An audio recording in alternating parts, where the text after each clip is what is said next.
Nah, sekarang kan sudah masuk, kemarin kalau tidak salah sudah melakukan launching. Iya, launching. Launching tahapan pemilu kada? Iya, pilkada serentak 2024. Nah, bagaimana cerita launching ini? Jadi tanggal 14 Februari kemarin itu 2022 kita juga itu melakukan launching, peluncuran terkait dengan penetapan tanggal 14 Februari 2024. Kemudian 14 itu pemilu kada? Pilkada? Pemilu. Ya, pileg 14 pilpres. itu ditetapkan di launching. Terus? Kemudian tanggal 14 Juni kemarin, itu tahapan, dimulainya tahapan. Dimulainya tahapan penyelenggaraan pemilu, pileg dan pilpres. Karena memang di undang-undang itu 20 bulan sebelum hari pemungutan suara itu tahapan harus dilaksanakan. Maka dari tanggal 14 Juni sampai 14 Februari 2024 itu pas 20 bulan. Oh iya, jadi mulai hitungannya di situ. Iya, hitungannya di situ. Karena memang undang-undang seperti itu. Undang-undang 7 mengatakan seperti itu. Emangnya kalau misalnya lewat dari situ launchingnya ada dianggap melanggar atau? Karena memang karena undang-undang kita bekerja sesuai dengan aturan. Iya. Harus dilaksanakan itu. Harus. Tidak boleh terlambat dalam persekian menit atau detik. Iya, tidak bisa. Oh, sampai begitu Pak Anas itu ya, ketua ya. Harus memang terukur. Harus terukur kita. Nah, oke, sudah dilaunchingkan tahapannya. Ya. Nah, sekarang mulai apa yang dilakukan oleh KPU? Memang sebelum di launching itu kita mulai dari 2021 kemarin ini melakukan pemutakhiran daftar pemilih berkelanjutan, PDPB. Bukan tidak punya dasar. Iya. Dasarnya adalah Undang-Undang Nomor 7 tahun 2017. Pasal 21 huruf L, bahwa kita dilakukan untuk memutakhirkan daftar pemilih berkelanjutan. Jadi kita mutakhirkan ini dia.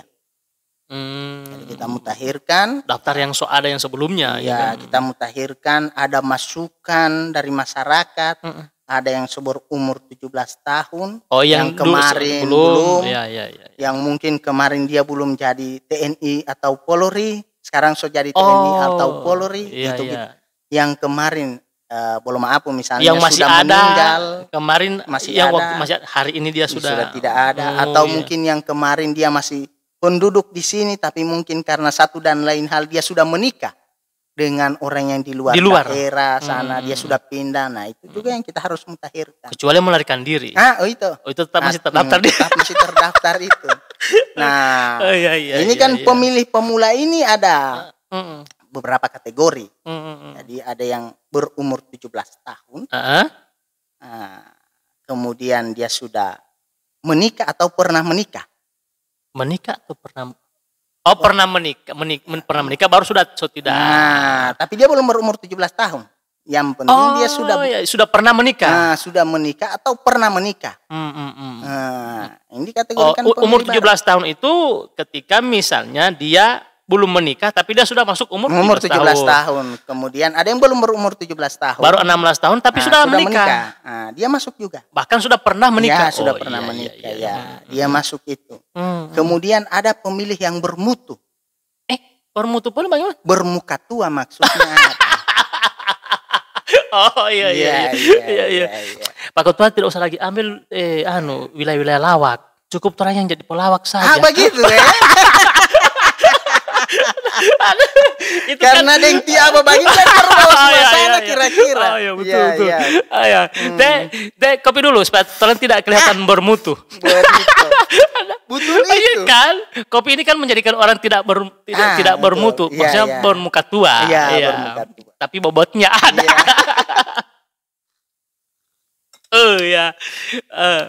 Lanjut. Iya. Nah, jadi orang yang bermutu. Iya. Bermutu itu muka tua, dia tua atau dia muda tapi sudah bermuka tua atau bagaimana kelihatan tua? Misalnya, ini boleh maaf, misalnya dia TNI Polri yang sudah purnawirawan. Pada waktu misalnya dia masuk jadi TNI Polri, misalnya dia belum pernah memilih. Kan tidak wajib pilih juga. Iya kan? Nanti tiba-tiba dia sempurnawirawan, dia kan sipil. Iya. harus memilih. Harus memilih. Punya kewajiban untuk dia masuk itu. Menyalurkan suaranya. Ya, kemudian ada juga pemilih baru. Tunggu. Nah. Wajib atau punya hak? Hak. Iya, sudah punya hak untuk menyalurkan suaranya. Oke, lanjut. Kemudian ada pemilih yang misalnya pada waktu ada proses hukum, hak politiknya dicabut. Karena berdasarkan putusan pengadilan, misalnya hak politiknya dicabut. Kemudian setelah dia menjalani, maka hak politiknya dipulihkan kembali, maka dia masuk. Itu kira-kira. Nah, dia masuk ketika misalnya itu yang kena putusan pencabutan hak politiknya itu, misalnya begini, pada saat verifikasi, dia masih menjalankan putusan itu, tapi ketika 2024 dia sudah selesai putusan itu masuk verifikasi lagi itu? Harus kita verifikasi. Iya. Betul. Harus kita verifikasi karena ini memastikan. Memastikan hak orang itu. Iya, misalnya di verifikasi yang hari ini dia belum masuk karena masih menjalankan itu. Tapi pada saat 2024 dia sudah selesai putusan itu. Jadi diverifikasi ulang. Oke, lanjut. Masih ada itu untuk yang pemilih yang bermutu. Pemilih yang bermutu. Terus kategori lain lagi apa? Orang-orang yang pindah punya memilih. Ya, misalnya dia dari seberang pindah ke sini. Iya. Mungkin karena ada bencana atau satu dan lain hal ikut keluarga di sini. Dan sudah menetap di sini? Ya, sudah menetap di sini, harus mengurus KTP dan lain sebagainya. Itu kita juga lakukan. Iya.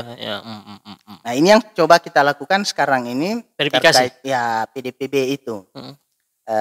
Sesuai dengan PKPU 6 tahun 2021.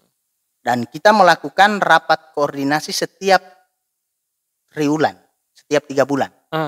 Jadi yang kita undang itu ada partai politik, kemudian ada Kesbang, ada Bawaslu. Iya, Kesbang. Pas saya di Kesbang juga. Bawa aja undangin parasit aja namo. Pakadis tamanana tamu namo. Iya. Betul.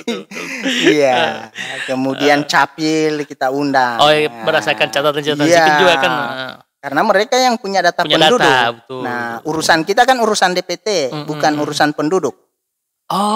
Itu harus betul. Dibedakan ini. Betul ya. Iya. Kadang kan sebagian sedikit orang juga beranggapan mungkin ada pemahaman tentang itu. Harus dibedakan. KPU tidak berurusan dengan data penduduk. Itu capil. Ya, itu capil. Urusan KPU adalah urusan DPT. Daftar pemilih tetap. Karena yang namanya DPT itu sudah pasti data penduduk. Tetapi kalau data penduduk belum tentu. Tidak semua yang ada di data penduduk pemilih. Nah, hanya KPU lah yang berhak menentukan dia berhak untuk memilih. Dengan cara 14 bulan sebelum hari pemungutan suara itu kementerian terkait, dalam hal ini Kemendagri, Dukcapil, itu menyerahkan DP4 ke KPU RI. Itu yang akan kita mutakhirkan dengan hasil pemilu atau pilkada, hasil pilkada terakhir, DPT terakhir, itu yang kita akan komparasikan atau kita sinkronkan. Ini kementerian terkait yang ada kaitologi. Iya, kaitologinya. Itu yang kita akan mutakhirkan data itu. Nah, sekarang yang sesuai data kemarin berapa jumlah pemilih? Yang mana? Yang sebelum yang dalam kalau pilkada itu dia 283.404 kalau tidak salah. Pilkada. Nah, kalau sekarang kan kita sementara memutakhirkan data pemilih berkelanjutan sekitar 200 lebih. Nah, ini yang kita akan komparasikan. Tapi kita menunggu data dari Kemendagri yang diserahkan ke KPU RI. Sudah diserahkan itu? Belum. Belum ya? Belum. Karena 14 bulan itu kemungkinan bulan Oktober. Baru. Diserahkan. Kemudian itu yang akan disampaikan oleh KPU RI ke KPU Provinsi dan Kabupaten Kota. Itu yang akan kita mutakhirkan. Kalau kita sudah mutakhirkan, kemudian akan ada yang namanya DPS. Daftar pemilih sementara. Sebelum ditetapkan. Jadi tahapannya ya. Ini bentuk kehati-hatian ini sebenarnya, betul. Jadi daftar pemilih sementara. Jangan sampai masih ada kesalahan-kesalahan kan? Akan ada lagi masukan. Misalnya ada partai politik, ada konstituennya. Oh iya, disampaikan ke kita. Ada KTP konstituen ini, ada 50 orang belum ber-KTP, tapi dia sudah wajib pilih. Yang kita akan perbaiki. Di cross check lagi. Ya, di cross check lagi. Itu yang kita akan mutakhirkan. Kemudian setelah misalnya kita mutakhirkan, kita akan tetapkan sebagai DPT. Daftar pemilih tetap. Daftar pemilih tetap. Kalau di 2019 kemarin itu kita sampai 3 kali. Apanya? Iya, ada DPTB 1, DPTB 2, DPTB 3. Bedanya apa? Daftar pemilih tambahan 1, daftar pemilih tambahan 2, daftar pemilih tambahan 3. Jadi meskipun dia sudah DPT, tetap masih ada tahapan masih lagi, ada penyaringan lagi. Sampai ada 3 kategori. Jadi ada kemarin itu ada DPT, kemudian DPTB, kemudian ada DPK. DPK apa? Daftar pemilih khusus. Yang dia punya KTP tetapi tidak terdaftar di dalam DPT maupun DPTB. Dia bisa memilih. Cuma? Dengan catatan dia memilih pada tinggal 1 jam. Misalnya jam 1 berhenti untuk pungut hitung. Iya. Nah, dia mulai dari jam 12. Dia di sini waktunya. Dia di situ waktunya. Dia tidak boleh di waktu-waktu sebelumnya. Jadi walaupun orang itu tidak terdaftar di DPT maupun DPTB, dia bisa punya hak memilih. Dengan catatan harus punya KTPL. Karena memang itu syaratnya. Harus ber-KTPL. KTPL, LB itu? Elektronik. Kan sekarang ini apa semua pakai elektronik ini dia ini. Iya. Dia tinggal menunjukkan KTPL-nya. Iya. Betul. Meskipun dia dari luar daerah, gitu, tapi dia sudah domisili di sini. Iya. Tapi tidak sempat tercatat. Ya, dia menunjukkan itu. Itu. Iya betul lah. Itu tahapan verifikasi. Ya. Berarti nanti mau tunggu lagi bulan Oktober. Ya. Hasil dari data yang dari kementerian, ya. Ke KPU. Ya, itu yang kita akan mutakhirkan. Nah, jadi sementara verifikasi sekarang kan? PDPB, pemutahiran daftar pemilih berkelanjutan. Ini yang sementara kita. Dan alhamdulillah juga teman-teman Bawaslu mengawasi itu. Dan kita diberikan masukan. Dan jujur saja kita ketika mendapat masukan itu bukan hanya lewat informasi, tapi kita turun langsung secara sensus. Jadi memastikan. Door to door ini? Ya, door to door. Jadi secara sensus. Jadi kita memastikan. Nah, ini ada hal yang unik. Apa DP unik? Hanya door to door baru unik. Ada hal yang unik ya, Pak. Kita orang temukan itu. Jadi ada laporan ke kita bahwa ada orang yang sudah meninggal dan memang ada akta kematiannya. Iya. Ketika kita cross check ke lapangan, ternyata orang itu masih hidup. Nah, cek. Ini memang bukan penyidik tetapi karena memastikan ini. Boleh tiba-tiba mau tolong hal atau TPS. Ketika kita cross check ternyata memang ini ada akta kematian tapi masih hidup. Ternyata cek DP istri ini suka kawin ulang. Jadi dia bikin akta kematian DP laki ini karena mungkin DP laki ini ibaratnya Bang Toib. Dia mau halingai. Itu hati-hati tiaba. Iya. 3 kali lebaran, 3 kali puasa. Dia malingan dia malingan. Mau tapu suat kematian. Lebay wali mau tu ala utitai walati. Mau hulu. Iya. Emang gitu. Iya. Kok bisa? Iya, tapi alhamdulillah kita ini. Oke, Rana itu biarlah itu yang capil lah. Jangan kasih itu ya. Tapi itu kasus-kasus yang kasus-kasus itu. Banyak lah kira-kira kasus-kasus yang kita temui. Itu salah satunya. Itu salah satunya. Biar 3 contoh lah apa yang. Kemarin waktu di 2009 ya, 2019 ada pileg kemarin itu. Nah, itu ada di 2 kecamatan. Nah, itu agak hampir cerai suami istri apa. Jadi di 1 kecamatan dengan 1 kecamatan ini DPPPK hampir bakalai. Bukan hampir bakalai, soba baku ambek. Argumen. Ya, adu argumen. Berbeda argumen. Karena ternyata PPK. Ya, PPK. PPK itu panitia pemilihan kecamatan. Jadi tingkat kecamatan itu. Berbeda argumennya di apa? Ada salah satu warga, dia beda sama nama. beda orang tapi sama nik. Harusnya kan beda nik. Beda nik. Kalau dia yang orang yang berbeda beda nik. Harus beda nik kan. Maksudnya bagaimana? Ada satu warga. Dia dua warga ini. Dua warga satu nama. Sama nama. Sama nama. Sama nama. Beda nik. Sama nik. Sama nik. Sama nik. Harusnya kan tidak sama. Iya. Kan orang yang berbeda. Iya. Meskipun sama yang sama. Nama yang sama. Nama yang sama. Misalnya di Aba. Ada juga Aba satu. Aba Dinggo sama-sama ini. Nama sama. Nama sama. Tapi kan harusnya nik berbeda. Oh iya. Ini sama. Nama sama. Nik sama. Nama sama. Tapi orang yang berbeda. Kita cross check ternyata orang yang berbeda. Nah ini PPK adu argumen. Dia bilang, ngana hapus saja yang di Kecamatan Pangana. Dia bilang, tidak, dia terdaftar di sini. Yang di sebelah bilang, tidak, dia juga terdaftar di sini kalau kita mau hapus. Baru. Yang PPK bilang, kalau kita lihat di DP kartu keluarga, dia ada anak 2. Dia bilang, di sini dia ada anak 1. DP istri dapat dengar. Dia bilang, oh, ternyata yolo nikah jalo lele olah. Jadi masalah rumah tangga. Hampir cerai. Orang ini mau saya turun waktu itu. Saya bilang kita ini mau data pemilih yang bersih, bukan bom baku urus dengan orang mau ini bagi. Iya, hampir gara-gara KPU orang bercerai kan. Ternyata kita cross check ternyata orang yang berbeda. Cuma nama sama, tapi sudah terlanjur marah dia. Ya, sudah terlanjur marah. Yang dia marah DP itu. Iya, DP itu dia bilang, "Oh, berarti lo nikah jangan lele olah." Oh, tawa wala ombong apa teman hal totol. Kemak dulu. Akhirnya ya sudahlah kita ini alhamdulillah selesai persoalan sampai hal-hal begitu. Hal-hal seperti itu. Ada juga kita temukan di salah satu desa. Itu agak unik. DP anak lebih tua dari DP mama. Masa dia yang melahirkan pada itulah. Makanya ketika kita maksudnya di umur.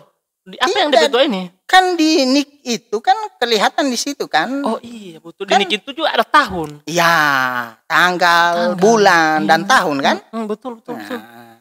Kita ketika kita cross check ternyata ini masalah yang lebih tua dari anak ini berumur bagi DP mama baru berumur belasan tahun, madong ke ABG. Ton di antara lingkungan ti mama dengan anak. Oh saya, kenapa dia lebih tua? Alhamdulillah. Hal-hal seperti ini alhamdulillah kita selesaikan. Dan alhamdulillah memang kalau kita dengan Capil ya berjalan bagus lah. Iya, artinya begini, dengan adanya verifikasi data dari KPU juga membantu pekerjaan Capil sebenarnya. Ketika ada kekeliruan data gitu. Ya, kekeliruan seperti itu. Banyak. Ya. Memang hal-hal seperti ini ya kita tidak tahu ya, mungkin karena sistem atau bagaimana kan. Cuman ya memang kalau kita temukan seperti itu. Karena memang kita ketika ada masukan dari masyarakat, dari partai politik, dari Bawaslu, kita cross check langsung. Oh, makanya KPU terbuka dengan sumber-sumber. Iya, kita harus terbuka. Karena tagline KPU itu melayani. Oh iya. KPU melayani. Bahkan justru informasi membantu sebenarnya. Iya, membantu. Iya kan? Ternyata masih ada lagi masalah di sini. Iya. Oh iya. Alhamdulillah. Alhamdulillah dengan berkat masukan dari teman-teman itu membersihkan data-data kita. Walaupun misalnya orang menganggap tidak 100%. Karena memang data pemilih dari pemilu ke pemilu memang mereka sampaikan ini bermasalah terus. Ya. Tapi ya jauh hari sebelum kita selalu lakukan sosialisasi, menyampaikan kepada masyarakat. Ada ngunipe anak yang baru sementara berumur 17 tahun, segera sampaikan ke kami atau langsung ke Capil. Perpanjangan tangan KPU sampai tingkat bawah apa? Tapi ini kan belum dibentuk. Enggak, biasanya. Kalau di kecamatan itu ada PPK. Iya. Kalau di desa ada PPS. Biar masyarakat kan gampang. Iya kan? Ada PPS. Panitia pemilihan desa. Kalau misalnya disampaikan ke kelurahan atau ke desa, kan paling ke Capil. Ya. Ini kan langsung. Ya, misalnya disampaikan kepada kami atau ke teman-teman PPK, PPS. Ya, kita sampaikan ke Capil. Karena memang kita saling koordinasi lah. Capil bahwa ini ada data yang kita temukan, kita minta untuk di cross check benar tidak ini data ini, karena memang data pemilu itu memang yang kita gunakan adalah data Capil. Data penduduk. Data penduduk dari Capil. Tapi buktinya kan ketika misalnya setelah diverifikasi data ini muncul lagi informasi macam tadi itu kan ada yang 2 orang, 1 nama, 1 nick yang sama, tapi 2 orang. Jadi ternyata itu yang paling penting. Nah, terus ini kan banyak, kabupaten ini kan luas. Iya, 19 kecamatan. 19 kecamatan. 205 desa dan kelurahan. Bagaimana cara KPU membagi untuk turun lapangan? Kita itu di samping ada PPK, PPS, kita ada PPDP. Panmentia Pantarli DP nama waktu itu. Sekarang PPDP. Yang membantu. Iya, yang membantu memutakhirkan itu. Data. Ya. Kita. Nah, itu yang kita mutakhirkan. Kalau kita sudah mutakhirkan, kemudian ada masukan, kita perbaiki lagi. Ya, jadi perbaikan terus. Ya, kita perbaiki. Dan tidak bosan-bosan memperbaiki. Tidak bosan-bosan. Demi kualitas pemilu kan. Iya. Yang namanya pemilu. Demi kualitas pemilu. Iya. Yang namanya pemilu itu, bagi saya, itu adalah arena konflik yang sah. Itu dulu. Di Pompe mengil kopi parasit. Aku malah masuk ke konflik uti.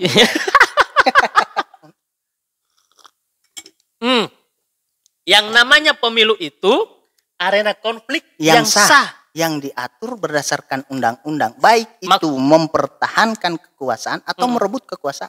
Maksudnya undang-undang dibentuk untuk membuat konflik. Itu diatur. Kenapa saya sampaikan seperti itu, Abah? Misalnya dapil telaga CS. Kursi yang disediakan itu pada pileg itu kemarin itu cuma 7. Caleg badaftar berapa? Iya, setiap dapil. Setiap partai itu kan 7 tiap partai. Setiap dapil itu hanya 7. Ya, 7. Nah, tapi di setiap dapil itu ada berapa partai sekarang? Kalau kemarin itu 16. 16. Ataulah 16 dulu. 16. Standar dulu 16. Biarlah nanti menunggu kalau sekarang kan sementara pendaftaran kan. Ya. Nah, misalnya 16 kali 7 lagi. Masing-masing partai kan ada 7. Jadi memang konflik memperebutkan. Tapi konflik yang sah. Konflik yang sah. Artinya silakan silakan berkonflik. Berkonflik dengan yang sah. Dengan caranya adu strategi. Ya, diatur oleh undang-undang. Menjual visi dan misi dan program. Iya betul. Nah, ya, di sinilah konfliknya itu. Itu konflik. Ya, program kan sama program ini kan, kesejahteraan rakyat. Ya. Tapi untuk menuju kesejahteraan rakyat berarti dibuatlah konflik. Memperebutkan kursi kan? Betul. Jadi apa namanya konflik yang sah, pemilu itu adalah arena konflik yang sah. Konflik yang sah. Iya, karena dia diatur oleh undang-undang. Iya. Oleh yang diperebutkan oleh partai. Iya.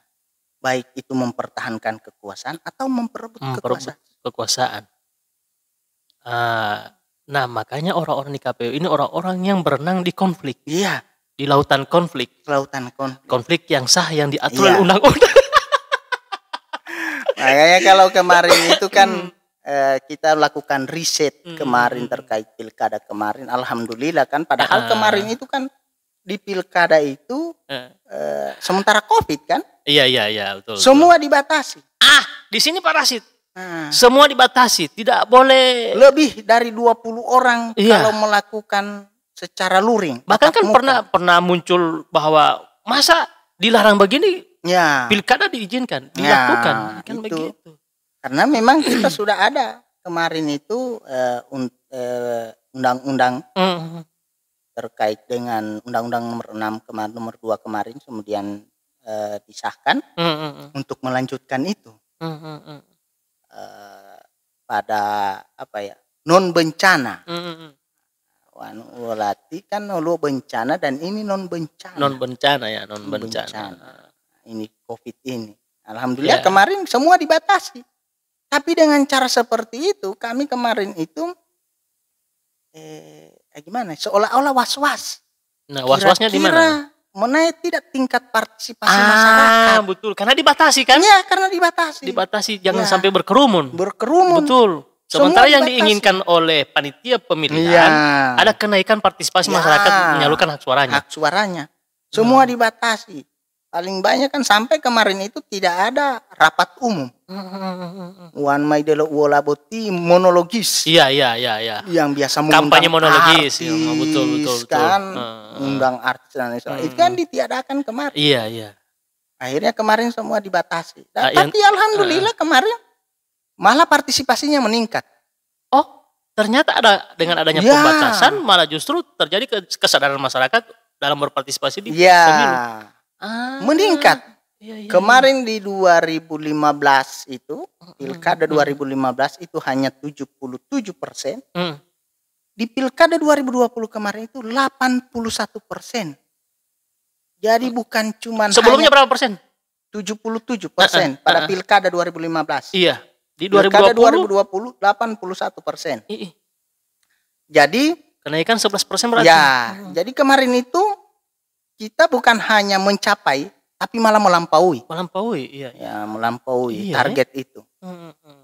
Karena memang ketika kita mau sosialisasi itu, biasanya kan kalau kita sebelum ada COVID itu kan, jor-joran sosialisasi. Iya. Kemudian kan yang diundang sampai 100, 200 orang. Nah, dengan cara dibatasi itu kan kita hanya mengundang tokoh-tokoh masyarakat. Yang tokoh-tokoh sentral. Iya, betul. Jadi mereka yang memang menyampaikan ke masyarakat lain. Kalau seperti kemarin pada saat normal itu kan kita mengundang sampai banyak ratusan itu ya hanya informasi yang penting malah otak informasi tidak menyebar. Iya. Kalau ini kan ya kita sampaikan karena dia tokoh sentral situ. Dia akan menyampaikan kepada masyarakat. Baik dia di pesta, di acara-acara mana di desa itu kan. Bab kan kalau nak orang mana? Jadi dia menyampaikan itu. Kalau masih yang lama, yang tidak dibatasi. Iya. Ya kan Melo nak tinggal di lalu jelas justru ada peningkatan. Iya, ada peningkatan. Karena memang bahkan bukan cuman kita di masyarakat, kita di masjid-masjid juga. Ada yang disebut dengan kita punya program, itu yang saya pernah namakan JDS. Jalan Dua Susun. Jumat Demokrasi. Jadi bukan kalau di kota ada JDS kan. Nah, di KPU juga ada JDS. Di KPU juga ada. JDS. Jadi Jumat Demokrasi. Ya, Jumat Demokrasi dilakukan pada hari Jumat. Ya. Jadi bukan pada waktu khutbah, tapi misalnya setelah selesai sholat Jumat, kita minta waktu ke tamirul masjidnya, menyampaikan terkait dengan tahapan. Kemudian biar cuma DP tanggal itu, tanggal 14 Februari ini unik ini. Kalau orang bilang ini kan hari kasih sayang. Betul. Valentine kan. Valentine ini, tapi ini tidak hari kasih memberi suara. Iya. Hari kasih memberi suara. Nah, karena kasih sayangnya terhadap negara, masa berikanlah suara. Maka itu maksudnya suara, itu. Hari Valentine bersamaan dengan pemilihan. Jadi bermanfaat, ada pembatasan tapi memanfaatkan semua kemarin itu kan pada pilkada kemarin alhamdulillah walaupun kita dibatasi tapi jumlah partisipasi masyarakat meningkat melampaui jadi 81%. Dan itu kita melakukan riset. Jadi jauh kira-kira loh. Jadi ada bikin rasit ya? Riset. Riset bukan rasit ini. Jadi kita bekerja sama dengan salah satu lembaga survei. Yang kredibel pasti. Iya, yang kredibel yang tidak berafiliasi dengan partai politik. Iya. Emang ada survei yang partai politik? Saya kurang tahu. Oke lah. Kalau kita harus selektif. Karena ada pembatasan di Pak Rasid ini kalau menjawab tentang riset juga ini ada pembatasan. Iya. Jadi kerjasama dengan riset. Dengan salah satu survei, lembaga survei lah. Survei lokal ya. Kita lakukan riset terkait pilkada kemarin. Dan alhamdulillah ketika beliau melakukan riset itu ya dia didapatlah angka itu bahwa partisipasi masyarakat dilihat dari berapa persen yang memberikan suara di tiap TPS semua kita lakukan. Karena kemarin di 2020 itu di pilkada ada 811 TPS. Yang jadi 811 semua. Iya, TPS. Semua TPS. Nah, itu yang kita lakukan riset, kemudian kita lembaga survei tersebut melakukan riset kepada masyarakat, turun langsung menanyakan apa kira-kira motivasi mereka. Nah, ternyata memang ada berbagai macam argumen mereka. Ini salah satu contoh argumen perubahan di masyarakat apa? Dari hasil riset itu. Mereka sampaikan daripada boto bele hulu atau bele, galeba mau mena TPS mau tamil. Oh, kan politik gaulo politik boy nalo rame. Ya. Daripada bom tahu hulo. Oh, jam memilih, lebih memilih lo saja. Memilih lo saja. Karena kan dibatasi. Alasan sederhana tapi justru bermanfaat. Ya, alasan sederhana karena dan alhamdulillah semua kita itu pada pilkada kemarin itu menerapkan protokol kesehatan. Semua kita menggunakan masker, face shield dan lain sebagainya. Pokoknya ya, nah itu yang agak aneh. Orang ini KPU tapi menjelaskan ini kesehatan. Nah, pokoknya saya bilang saya cuma menjelaskan pokoknya pakai face shield, pakai masker, cuci tangan, kalau tidak pakai alkohol, itu. Karena jadi salah satu kewajiban para penyelenggara kegiatan apapun itu termasuk panitia pemilihan. Tapi kalau dia semua tanya, dari mana ini COVID ini? Saya bilang saya tidak. Itu teknisnya. Itu saya tidak tahu itu. Bahwa pokoknya pakai masker, jaga jarak, cuci tangan. Jangan berkerumun. Jangan baru jarak. mau senter. Mau tembak. Mau ngelapor tahu itu. Pakai apa? Termogan. Ya betul. Pakai termogan itu ukur suhu. Pokoknya Pak Uti COVID ini masih ada jamain itu alat. Ya saya bukan kesehatan, saya bukan ahli virus ini. Iya. Tapi maksudnya itulah kejadian-kejadian di TPS akhirnya dengan adanya pembatasan begitu peningkatan jumlah partisipasi meningkat dan ini menandakan berarti ada tingkat kesadaran masyarakat. Ya, betul. Penyaluran suara. Ya. Makanya kan paling banyak para calon-calon kemarin itu kan menggunakan media sosial. Kalau di media sosial kan tidak dibatasi kan berapa, kan tergantung kapasitas Zoom-nya. Iya. Ada yang mungkin 500, 1.000 kan buat tatap muka tapi lewat ini kan foto tidak berkerumun. Kira-kira tergantung biaya para calon itu. Mungkin juga ada pengaruhnya ketika kenaikan partisipasi masyarakat karena para calon juga dikurangi pengeluaran uangnya lewat kampanye. Iya, kira-kira rapat monolis itu kan tidak ada. Iya kan? Kurangi. Tapi bukan money politik. Bukan. Karena boleh lewat Zoom kan. Iya. Disampaikan mungkin kalau ada yang ikut Zoom, ini akan pasangan calon ini akan menyampaikan visi dan misi. Nah, masalahnya ini 11% ini. Loh, nggak lah masyarakat berarti 11% ini kenaikan ini mungkin karena itu karena yang kita selalu undang itu tokoh-tokoh sentral semua. Dan sekarang sudah digital dan media sosial sekarang orang-orang kan lebih ke media sosial sekarang. Paling suka itu kan generasi Z berarti kan. Ya sama dengan KPU sekarang kan juga menggunakan media sosial. Ada Facebook KPU, ada Facebook, Instagramnya. Bahkan kemarin itu kita menggunakan Facebook berbayar, Facebook Ads yang bersponsor. Dan setiap saat dia putar. Sekarang juga sudah ada YouTube, ada podcast. Paling banyak kan orang. Saya subscriber tadi. Masuk kalar tadi siapa? Cuma tinggal mau tunggu parasit dengan tipe Jamal mau subscriber sapunya. Begitu ya. Abadi ke channel. Tinggal dibagikan itu. Oke, itu tahapan pemutakhiran. Itu yang dilakukan sekarang. Nah, nanti kalau ketika selesai bersamaan dengan pemutakhiran, apa yang dilakukan KPU sekarang? Karena memang masih itu, jadi bahkan kita ini sementara menunggu untuk PKPU terkait dengan verifikasi aktual partai politik. Tapi sekarang kan belum keluar PKPU-nya, masih sementara dilakukan. Sementara masih 16. Iya, tapi kan sekarang ini banyak partai-partai baru. Yang baru, tapi kan masih sementara diverifikasi juga. Iya, kita akan verifikasi itu. Kita akan verifikasi itu dan memang banyak orang bertanya, kira-kira di kabupaten ini mau tambahan kursi atau tidak? Iya.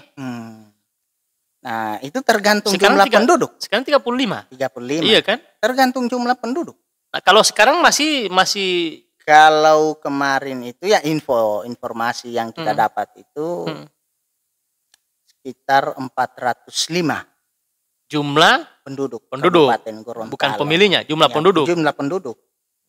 Jadi bisa ketambahan 5. Tapi lagi-lagi belum pasti berarti. Iya, belum pasti. Lagi-lagi rujukannya adalah DP4 yang akan diberikan ke Mendagri, ke KPU. Oh iya, nanti kita akan lihat berapa jumlah DP4 itu potensial pemilih yang diserahkan. Nah, dia ketambahan 1 kursi itu berapa jumlah penduduk? Jadi kalau dia 300 sampai 400 itu dia 35 kursi jumlah penduduk. Kalau 400 sampai 500 nah itu dia 40 kursi. Itu Undang-Undang 7 yang iya. Nah, sekarang jumlah baru sementara ya, baru informasi nih. Informasi 405. Insya Allah kalau misalnya ya tergantung jumlah penduduk yang akan ini. Iya. Ya, kalau dia ketambahan kursi sebenarnya dia peluang bagi partai-partai. Ya, peluang partai. Bagi orang-orang yang mungkin lalu urutan kedua. Kemungkinan juga ya apakah mungkin akan ada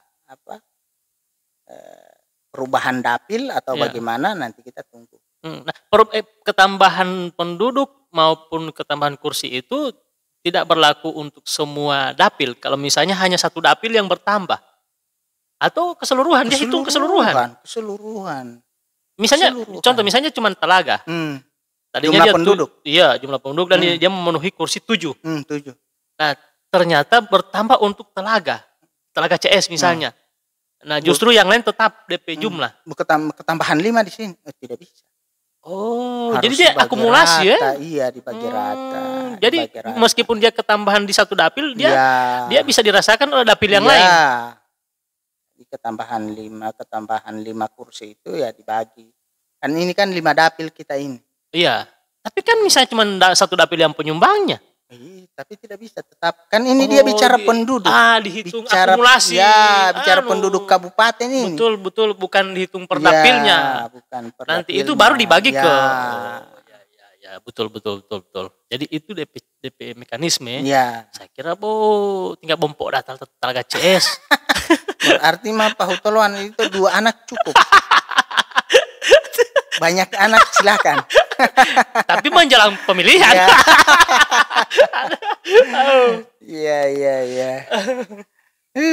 Jadi itu tinggal menunggu hasil atau data penduduk dari kementerian. Ya kan, penentuan untuk ternyata banyak penentuan jumlah pemilihnya. Kemudian juga untuk kursinya, ya kan, tambahan kursi atau apakah dia bertambah atau tidak. Tapi yang pasti informasi sementara sekarang 405. Dan itu bisa kemungkinan ketambahan 5 kursi. Tapi belum pasti. Nanti tunggu kepastiannya setelah DP4. Itu bulan Oktober. Bulan Oktober. Oke. Nah, setelah tahapan verifikasi tadi? Pemutakhiran apa yang lagi tahapan-tahapan KPU berikutnya? Verifikasi faktual partai politik. Nah, bagaimana syaratnya untuk partai politik yang bisa masuk? Pertama, dia harus, kalau sesuai undang-undang, dia harus 100% tingkat pusat itu harus punya pengurus di semua provinsi. Jadi ada 34 provinsi kan sekarang. Iya. Harus ada pengurus. Kemudian kalau di provinsi harus punya pengurus 75%. Termasuk itu yang kaum perempuan, Ya, memenuhi 30% itu. Kemudian kalau di tingkat kabupaten 50% pengurusnya di tingkat kecamatan. Syarat-syaratnya. Kalau tidak kemudian dia harus ada terdaftar di Kemenkumham. Oh ya, jelas lah. Dan itu kan pasti masuk di Kesbang lagi. Iya. Kan. Kemudian dia harus punya sekretariat di tingkat kabupaten. Jelas alamat. Ya, jelas alamatnya. Kemudian di undang-undang itu ada 2 pilihan anggota 1000 atau 1/1000. Maksudnya 1000 1/1000 apa maksudnya? Jumlah anggota yang akan diverifikasi. 1000 anggota atau 1/1000. Satu mewakili 1000. Iya, 1/1000.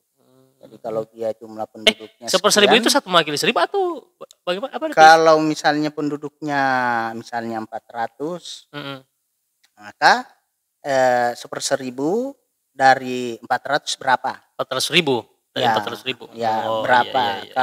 Kalau misalnya tidak menggunakan itu berarti hanya mengambil misalnya 1000. 1000, dari 400.000 jumlah penduduk. Berarti ada 1000 anggota partai politik. Anggota partai politik yang harus kita verifikasi. Tapi itu kan nanti. Iya, itu kan nanti. Termasuk kita akan teknis balihonya dan sebagainya kan. Teknisnya. Bahkan kalau di KPU itu kan ditentukan juga baliho di titik-titik mana yang. Iya kan? Nah, tidak bisa di gedung pemerintah, di halamannya, di tempat rumah sakit, di masjid, tempat-tempat ibadah. Yang umum tidak boleh. Ya, tidak bisa. Apalagi mau tempel di pohon. Benar. Lingkungan hidup itu main. Ya tidak bisa. Kan uluhi yang gambar-gambar kecil yang dia tempel-tempel. Tempel-tempel. Jadi itu tidak bisa. Itu memang undang-undang melarang. Ya, undang-undang melarang itu.